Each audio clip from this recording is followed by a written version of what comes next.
American company એરિકન મોબિલિટીએ ભારતમાં mobile યુઝર્સને ટાંકતા એક રિપોર્ટમાં ખુલાસો કર્યો છે કે વર્ષ 2029 સુધીમાં મોબાઈલ યુઝરની સંખ્યા 130 કરોડની પાર પહોંચી જશે, જ્યારે 5G યુઝરોની સંખ્યામાં પણ ધરખમ વધારો થઈ રહ્યો છે। ભારતમાં વર્ષ 2029ના અંત સુધીમાં 5G યુઝરની સંખ્યા આશરે 84 કરોડની નજીક પહોંચી શકે છે, જે મોબાઈલ ગ્રાહકોની સંખ્યાના 65% હશે। બુધવારે જાહેર કરાયેલા એક રિપોર્ટમાં આ માહિતી આપવામાં આવી છે। એરિક્સન મોબિલિટી રિપોર્ટ અનુસાર ભારતમાં મોબાઈલ ગ્રાહકોની સંખ્યા વર્ષ 2029 સુધીમાં વધીને 1.3 અબજ થવાની સંભાવના છે। એરિક્સનના એક્ઝિક્યુટિવ વીપી અને નેટવર્કના વડા ફેડરિક જેજર્લિંગે જણાવ્યું હતું કે ભારતમાં 5G મોબાઈલમાં સબસ્ક્રિપ્શન ઝડપથી વધી રહ્યું છે, જે સૂચવે છે કે 5G ક્ષમતાઓમાં મોબાઈલ યુઝરને પ્રભાવિત કરી રહી છે।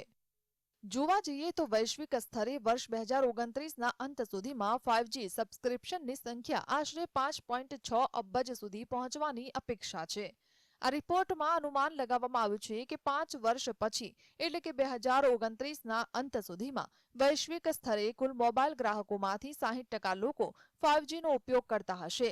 રિપોર્ટમાં કહેવામાં આવ્યું છે કે ભારતમાં મોટા પાયે મિડ બેન્ડને સ્થાપિત કરવામાં આવ્યા છે, જેને લઈને અત્યાર સુધીમાં ભારતમાં 5G સબસ્ક્રાઇબર્સની સંખ્યા 11.9 કરોડ સુધી પહોંચી છે, જે મોબાઈલ યુઝરના 10% છે।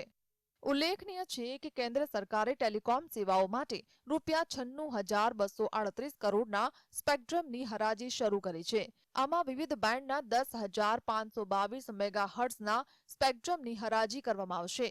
આ હરાજીની પ્રક્રિયામાં રિલાયન્સ જીઓ, ઇન્ફોકોમ સહિત ભારતી એરટેલ અને વોડાફોન આઈડિયા જેવી દિગ્ગજ કંપનીઓ ભાગ લેવાની છે। Bureau report, GSTV।